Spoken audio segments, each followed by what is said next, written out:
কি কমু তোমার তো পোলার হয় না, আমার তো নিজেরই হয় না। ইন্ডিয়া যখন কইছিল সামনে বাংলাদেশে অনেক বড় বিপদ হইব, তখন ভাবছিলাম না খাইতে বেড়ে মরে যাবো। ও তো দেখতেছি না আঁকতে বেড়ে মরে যেতেছি। রাজু তার পকেট করে তার তরকারিটা খেলে সুন্দর পেটটা ক্লিয়ার হয়ে যেত। ইন্ডিয়া রপ্তানি বন্ধ করে আমাকে ফেলাইছে বিপদে। এমনি যদি চলতে থাকে তাহলে তো সামনে আমরা অনেক বড় একটা বিপদে পড়বো। ইন্ডিয়া থেকে কি রাজু তার পরোটা তরকারি আনার কোনো উপায় নাই? শুধুমাত্র সিন্ডিকেটের মাধ্যমে বর্ডার ক্রস করে পরোটা আনা সম্ভব। এত রিস্ক নিয়ে এই কাজ করবো কে?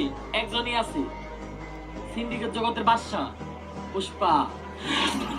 সামনে তো পুজো, বাংলাদেশ থেকে 1000 টন ইলিশ উপহার আসবে।